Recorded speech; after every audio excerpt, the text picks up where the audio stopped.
नमस्कार, आप देख रहे हैं हमारा खास बुलेटिन प्रणाम देवभूमि। आपके साथ मैं हूं ऋतु तिवारी पोखरियाल। बुलेटिन की शुरुआत करेंगे खबर सीएम पुष्कर सिंह धामी के आज के कार्यक्रम क्या कुछ है वो आपको सबसे पहले बता देते हैं। उच्च शिक्षा विभाग और कौशल विकास की समीक्षा बैठक में हिस्सा लेंगे। केंद्रीय मंत्री धर्मेंद्र प्रधान की अध्यक्षता में समीक्षा बैठक होगी। 75 जिलों में 75 डिजिटल बैंकिंग यूनिट्स के उद्घाटन कार्यक्रम में हिस्सा लेंगे। PM Narendra Modi digital banking units का करेंगे उद्घाटन। तो कई ऐसे प्रमुख कार्यक्रम हैं जिसमें हिस्सा लेंगे सीएम पुष्कर सिंह धामी।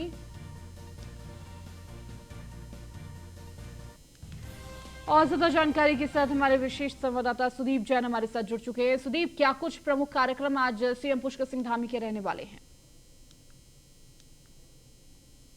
तो लगातार हमारे साथ विशेष संवाददाता सुदीप जैन हमारे साथ जुड़ चुके हैं। सुदीप, क्या कुछ प्रमुख कार्यक्रम आज सीएम पुष्कर सिंह धामी के रहेंगे दिन भर? जी देखिए, मुख्यमंत्री पुष्कर सिंह धामी आज पार्टी के साथ साथ जो अलग अलग संस्थाओं संगठन के कार्यक्रम है उनमें भी व्यस्त रहेंगे। मुख्यमंत्री आज सबसे पहले जो भारत सरकार में केंद्रीय शिक्षा मंत्री एचआरडी मिनिस्टर श्री धर्मेंद्र प्रधान आ रहे हैं उनके साथ आयोजित एक समीक्षा बैठक में व्यस्त रहेंगे। आज 11 बजे मुख्यमंत्री द्वारा जो 75 जिलों में डिजिटल बैंकिंग यूनिट का उद्घाटन है, ये प्रधानमंत्री यूं तो कर रहे हैं पर इसमें मुख्यमंत्री वर्चुअल शामिल होंगे। राष्ट्रीय शिक्षा नीति लागू होने के संदर्भ में भी आज एक बड़ा कार्यक्रम मुख्य सेवक सदन यानी मुख्यमंत्री आवास में है, जहां पर केंद्रीय मंत्री धर्मेंद्र प्रधान मौजूद रहेंगे। उनके साथ ही मुख्यमंत्री और शिक्षा मंत्री मौजूद रहेंगे।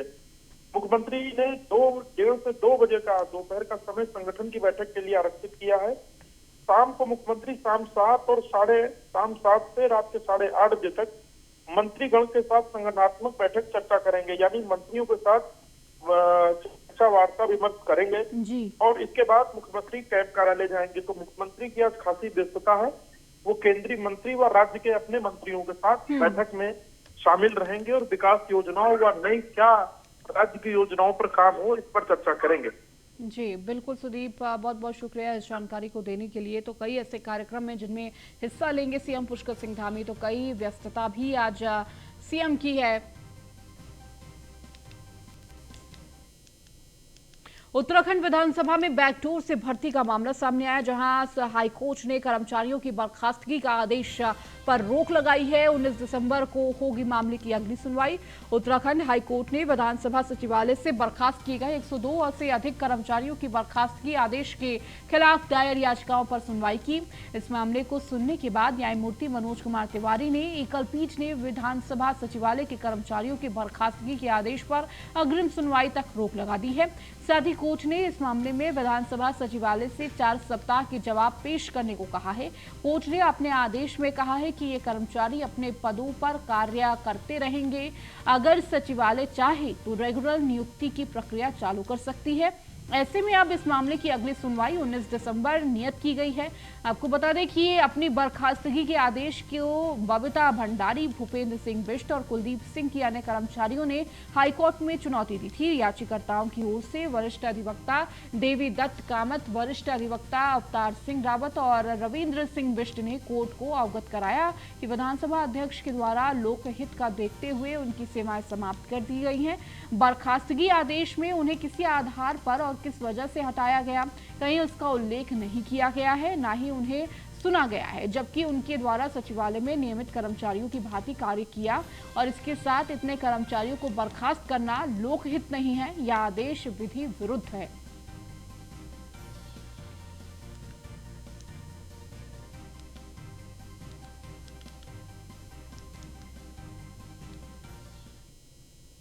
देहरादून में दिन दहाड़े लूट की बड़ी वारदात से सनसनी फैल गई। डोईवाला में बदमाशों ने किराना व्यापारी के घर में लूट कर दी। घर में रखी ज्वेलरी और नकदी लूट कर ले गए बदमाश कैबिनेट मंत्री प्रेमचंद अग्रवाल का भाई बताया जा रहा है पीड़ित। देहरादून के डोईवाला कोतवाली क्षेत्र में बदमाशों ने दिन दहाड़े कैबिनेट मंत्री प्रेमचंद अग्रवाल के रिश्तेदार के घर पर डकैती डाल दी है। बदमाशों ने व्यापारी शीशपाल अग्रवाल की पत्नी और उनकी 2 नौकरानियों को बंधक बनाकर घटना को अंजाम दिया है। 6 बदमाशों ने व्यापारी की पत्नी और 2 नौकरानियों को बंधक बनाकर घर में डकैती डाली है। मामला डोईवाला चौक के पास घराट वाली गली का है। पुलिस से मिली जानकारी के अनुसार जब बदमाश घर में उस वक्त घुसे जब घर में सिर्फ व्यापारी की पत्नी और 2 नौकरानियां ही मौजूद थी। आरोपियों के चेहरे घर के बाहर लगे सीसीटीवी में कैद हो गए हैं।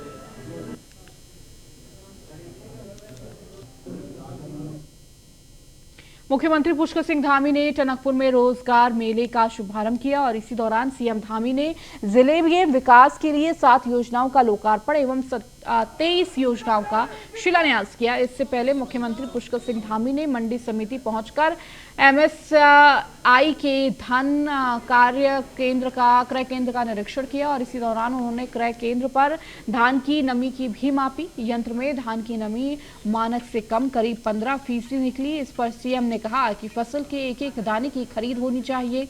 आपको बता दें, मुख्यमंत्री पुष्कर सिंह धामी का चंपावत के 2 दिवसीय दौरे पर है और इसी दौरान उन्होंने रोजगार मेले का शुभारंभ किया।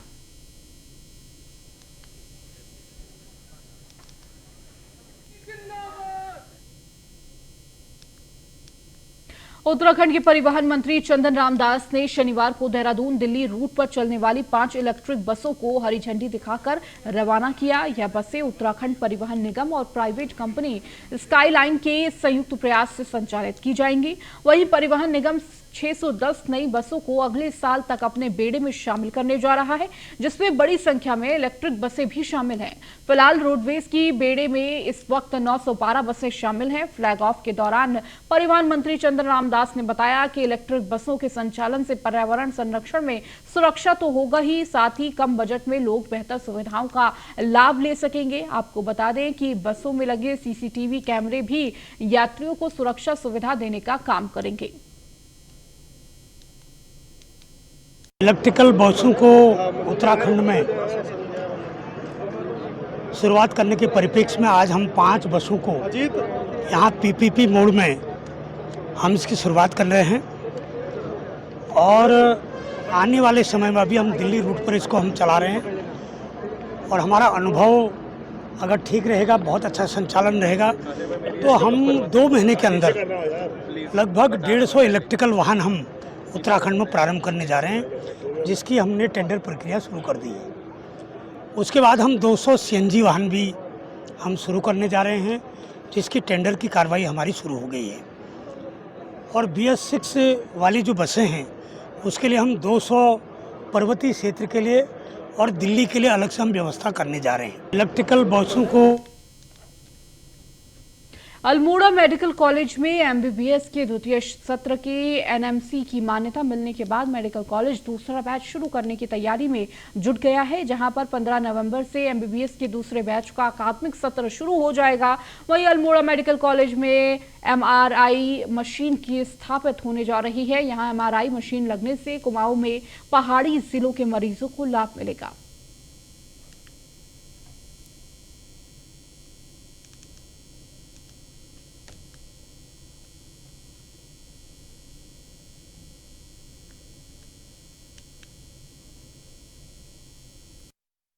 सेकेंड बैच के एडमिशन के लिए हमें जो है एनएमसी से मान्यता परमिशन मिल चुकी है और इसकी पूरी तैयारियां हम लोग कर चुके हैं। और एनएमसी की गाइडलाइन है कि 15 नवंबर तक जो है एडमिशन 15 नवंबर से जो है बैच ये नया एकेडमिक ईयर जो है स्टार्ट हो जाएगा। तो एडमिशन की प्रोसेस जैसे जैसे स्टूडेंट आएंगे, अभी ऑल इंडिया के बच्चे आएंगे यहाँ पे पहले, तो इसमें 85 बच्चे स्टूडेंट जो है स्टेट कोटा के होते हैं और 15 ऑल इंडिया कोटे से आते हैं। तो एडमिशन हम लोगों के 15 नवंबर से फिर जो है नया बैच जो सेकेंड ईयर का है वो स्टार्ट हो जाएगा। हमारे भी जो है हमारे यहाँ पे जो है राज्य सरकार ने सैंक्शन कर दिया है, वो बहुत जल्दी जो है एमआरआई की सुविधा भी जो है यहाँ अल्मोड़ा मेडिकल कॉलेज में स्टार्ट हो जाएगी। वहीं यूकेएसएससी की 8 और परीक्षाएं निरस्त करने की सिफारिश यूकेएसएससी ने उत्तराखंड सरकार के पाले में डाली है गेंद। यूकेएसएससी ने 8 परीक्षाओं की गोपनीयता पर संदेश जताया। परीक्षाओं की जांच की जिम्मेदारी यूकेएसएससी ने शासन पर डाली है। यूकेएसएससी के 8 में से 4 परीक्षाओं के रिजल्ट कर चुका है जारी, तो एलटीपीए कनिष्ठ सहायक पुलिस रैंकर्स का रिजल्ट हो चुका है जारी, तो वाहन चालक, अनुदेशक और मत्स्य निरीक्षण का नहीं आया है रिजल्ट। मुख्य आरक्षी दूरसंचार भर्ती परीक्षा का रिजल्ट भी नहीं हुआ जारी। सभी परीक्षाएं विवादित भर्ती एजेंसी आरएमएस टेको सोल्यूशन ने है कराई, तो पूर्व में 12 परीक्षाएं निरस्त कर चुका है अधीनस्थ सेवा चयन आयोग।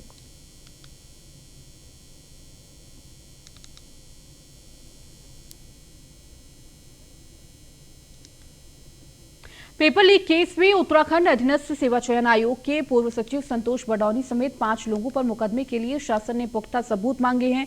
सतर्कता समिति की बैठक में मुकदमे के लिए जरूरी साक्ष्यों को जुटाने के लिए विजिलेंस के आदेश दिए हैं। इसके बाद ही मुकदमा दर्ज करने की अनुमति दी जाएगी। आपको बता दें कि आयोग की स्नातक स्तरीय परीक्षा के पेपर लीक मामले में एसटीएफ की रिपोर्ट के बाद पुलिस मुख्यालय ने आयोग के अधिकारियों के खिलाफ विजिलेंस जांच की सिफारिश की है। शासन ने पूर्व सचिव संतोष बडौनी, परीक्षा नियंत्रक एनएस डांगी, अनुभाग अधिकारी ब्रजलाल शाह, दीपा जोशी और कैलाश शाह की जांच विजिलेंस के हवाले कर दी थी। विजिलेंस बीते 1.5 माह से इस मामले की जांच कर रही है। कुछ दिन पहले ही वित्तीय अनियमितताओं की बात सामने आई थी। शासन ने विजिलेंस को कुछ और पर्याप्त साक्ष्य जुटाने को कहा है।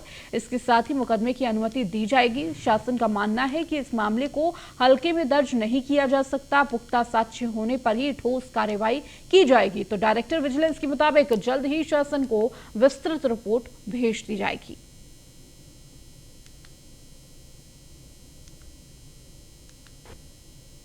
देखिए, हम लोगों की जो जांच चल रही है उसमें हम लोगों ने कुछ दस्तावेज, कल हमारी एक बैठक थी उसमें हम लोगों ने सौंपी थी, जिसमें कि कुछ हमारे तरफ से कुछ कमियां थी, जिसको हम लोग पूरा करके 1 वीक के अंदर दोबारा जांच करके दे रहे हैं।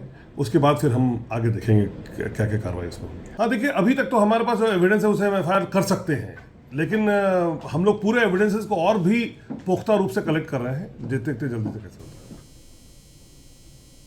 उत्तराखंड में राजस्व पुलिस, रेगुलर पुलिस के बाद अब टूरिज्म पुलिस के गठन को लेकर चर्चा तेज हो गई है। हालांकि राज्य सरकार राजस्व पुलिस व्यवस्था को समाप्त करने की तैयारी कर रही है, लेकिन वहीं पर्यटन विभाग की समीक्षा बैठक में मंत्री सतपाल महाराज ने टूरिज्म पुलिस के गठन को लेकर प्रस्ताव बनाने के निर्देश विभागीय अधिकारियों को जारी कर दिए हैं। सतपाल महाराज का कहना है कि प्रदेश में पर्यटक बड़ी संख्या में आते हैं। साथ ही 4 धाम यात्रा में भी तीर्थयात्रियों का आंकड़ा 40 लाख को पार हो गया है, जिसको देखते हुए टूरिज्म पुलिस की जरूरत है।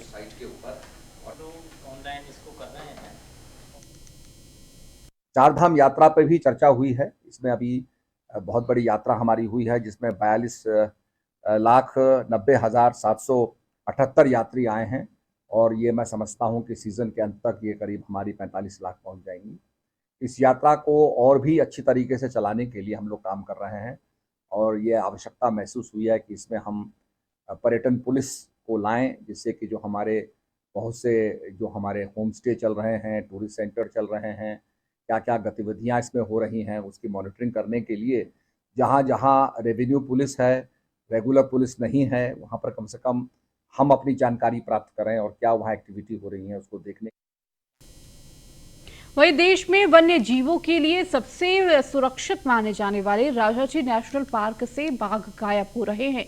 ताजा मामला उस बाघन का है जिसे हाल ही में कॉर्बेट नेशनल पार्क से राजाजी में लाया गया था। हैरानी की बात यह है कि पिछले लंबे समय से इस बाघन को ट्रैक नहीं किया जा सका है, और जिम्मेदार अधिकारियों को कई दिनों बाद जाकर इसकी जानकारी दी गई। उधर बाघन से के लापता होने के बावजूद राजाजी नेशनल पार्क के निदेशक साकेत बडौला ट्रेनिंग के लिए विदेश रवाना हो चुके हैं। ये मामला इसीलिए और भी ज्यादा गंभीर हो जाता है क्योंकि राजाजी नेशनल पार्क में इससे पहले भी एक बाघ लापता हो चुका था, जिसका सुराग आज तक नहीं लगाया जा सका। आपको एक रिपोर्ट दिखाते हैं।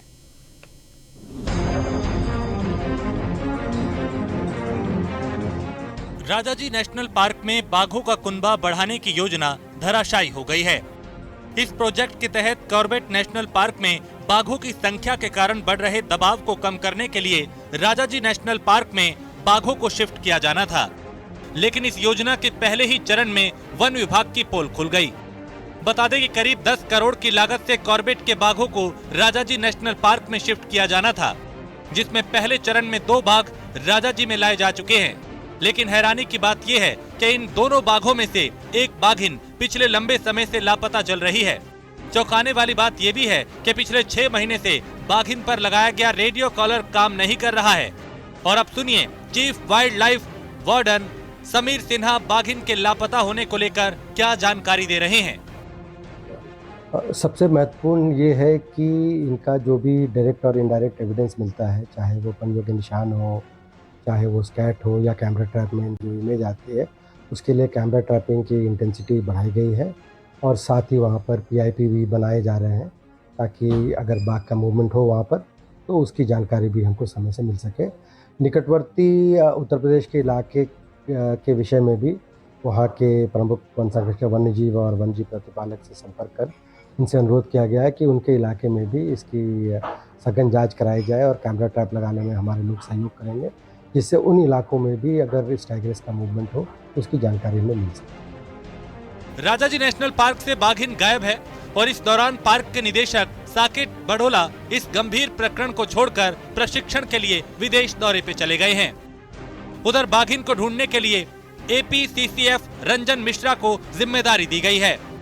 वन विभाग के अधिकारी राजीव धीमान को निदेशक का प्रभार भी दिया गया है। फिलहाल बाघिन को ढूंढने के लिए 4 टीमें गठित कर दी गई हैं। इसमें हाथियों की 2 टीम भी लगाई गई है। उधर उम्मीद की जा रही है कि ये बाघिन उत्तर प्रदेश की सीमा में जा सकती है, लिहाजा उत्तर प्रदेश के वन विभाग से भी संपर्क किया जा रहा है। अभी हम इसको गायब नहीं बोल सकते हैं, अभी हम बोल सकते हैं कि हाँ हमारी ये मॉनिटरिंग में नहीं आ पाई, क्योंकि कई बार ये हफ्ते के बाद ही टाइगर वो मिलता था। ऊपर से आजकल बरसातों का टाइम है, अगर कहीं वो आप अगर इंटीरियर उसमें जाके देखें कि हिली पूरा टेरेन है हमारा। हिली टेरेन में क्या कि पग मार्क्स भी नहीं मिलते और कहीं कहीं जहाँ पग मार्क है अगर थोड़ी सी बारिश भी हो जाए तो पग मार्क्स भी वहाँ से वॉश आउट हो जाते हैं। तो ये कहना तो ठीक नहीं होगा कि वो गायब ही हो गई है और उसको ढूंढने की पूरी कोशिश की जा रही है, क्योंकि वहाँ 20 दिन हो चुके हैं। 20 दिन में थोड़ा लंबा टाइम हो रहा है, पर उसके लिए जितना जो भी ढूंढने के तरीके सारे आजमाए जा रहे हैं। राजाजी नेशनल पार्क में बाघों की संख्या क्षेत्रीय हिसाब से काफी कम है और इसी को देखते हुए वन विभाग यहाँ पर बाघों की संख्या बढ़ाने की कोशिश कर रहा था। लेकिन जिस तरह एक के बाद एक 2 बाघ यहाँ से गायब हुए, वो अब इस प्रोजेक्ट पर सवाल खड़े कर रहा है। न्यूज़ 1 इंडिया के लिए देहरादून से सुदीप जैन की रिपोर्ट। वही जितेंद्र नारायण सिंह त्यागी उर्फ वसीम रिजवी ने अपनी पहली धार्मिक यात्रा शुरू कर दी है। जितेंद्र त्यागी हर की पौड़ी पर गंगा पूजन कर संतों और अपने सहयोगियों के साथ बद्रीनाथ धाम की यात्रा पर निकल गए हैं। हालांकि यात्रा पर निकलने से पूर्व जितेंद्र नारायण त्यागी का पुलिस के साथ उनकी सुरक्षा को लेकर बहस भी हुई। इस मौके पर उनके साथ शांभवी धाम के पीठाधीश्वर स्वामी आनंद स्वरूप दर्शन भारती समेत अन्य लोग शामिल रहे। जितेंद्र त्यागी का कहना है कि सरकार से देश में एक देश का एक कानून लागू किए जाने की मांग को लेकर एक साथ ही लव जिहाद, लैंड जिहाद जैसे मुद्दों पर लोगों को जागरूक करने की कोशिश उनके द्वारा की जा रही है। गौरतलब है कि जितेंद्र त्यागी उत्तर प्रदेश वक्फ बोर्ड के चेयरमैन रह चुके हैं और धर्मांतरण पर मुस्लिम से हिंदू बने हैं। ये सनातन धर्म में जब से मैं आया हूँ, ये मेरी पहली सनातन धर्म की यात्रा है, जो मैं देव की भूमि से और बद्रीनाथ भगवान के दर्शन करने जा रहा हूँ अपने साथियों के साथ, संतों के साथ में। और इसका एक लक्ष्य है, हाँ, एक देश एक कानून होना चाहिए।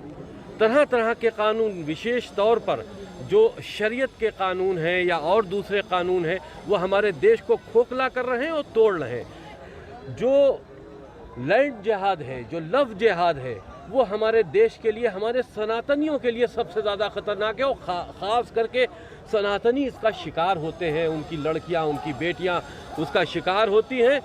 ये बर्दाश्त नहीं किया जा सकता। वहीं नैनीताल हाईकोर्ट को दूसरी जगह शिफ्ट करने को लेकर हो रही कवायद से हाईकोर्ट की अधिवक्ता 2 खेमे में बंट गए हैं। एक पक्ष में नाराजगी है तो एक इससे खुश है। हाईकोर्ट की दूसरी जगह शिफ्ट होने की पहल से नाराज पक्ष ने दूसरे दिन ही हाईकोर्ट बार सभागार में बैठक की, जिसमें हाईकोर्ट शिफ्टिंग के प्रयासों की निंदा की गई। वहीं दूसरे पक्ष ने हाईकोर्ट बार एसोसिएशन के पूर्व अध्यक्ष व वरिष्ठ अधिवक्ता MC कांडपाल के चैम्बर में मिठाईबाजी गुवाहाटी बार एसोसिएशन के पूर्व अध्यक्ष MC कांडपाल ने कहा कि वो सरकार के फैसले का स्वागत करते हैं। हाईकोर्ट को तोड़ने की स्थिति बन रही थी कि हाईकोर्ट की बेंच को देहरादून ले जाया जाए। उस समय पर हाईकोर्ट बार में ये एजिटेशन हुआ और ये एक प्रस्ताव पारित किए गए कि हाईकोर्ट एक ही जगह पर रहेगी, अगर शिफ्ट होगी तो वो भी एक जगह पर शिफ्ट होके जाएगी। इसी संबंध में गोलापार को और पीरूम दारा वगैरह को चुना गया था। आज हमारे अधिवक्ता बंधुओं ने ये मानते हुए कि हाईकोर्ट की कवायद पूरी हो चुकी है, लेकिन उनका ये कहना है कि हम 500 से ज़्यादा अधिवक्ता इस हाईकोर्ट में जो प्रैक्टिसरत हैं, ये हम एक ज्ञापन फिर हाईकोर्ट को और चीफ मिनिस्टर और प्राइम मिनिस्टर सबको चीफ जस्टिस ऑफ इंडिया को देंगे, जिसमें 500 हाईकोर्ट के प्रैक्टिसिंग अधिवक्ता के दस्तखत होंगे।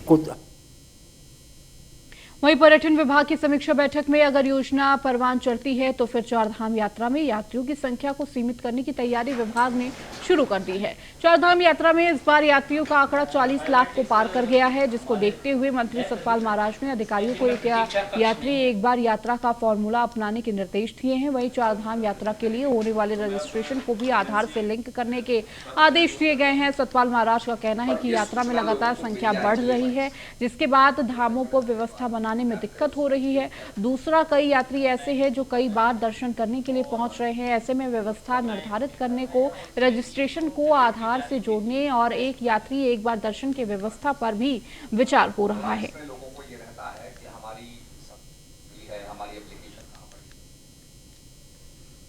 इसको आगे विस्तार में देखेंगे, वो हम उसकी क्या कैपेसिटी है, कितना हम कर पा रहे हैं। अगर ऐसी कोई चीज़ होगी तो उसको भी हम विचार करेंगे।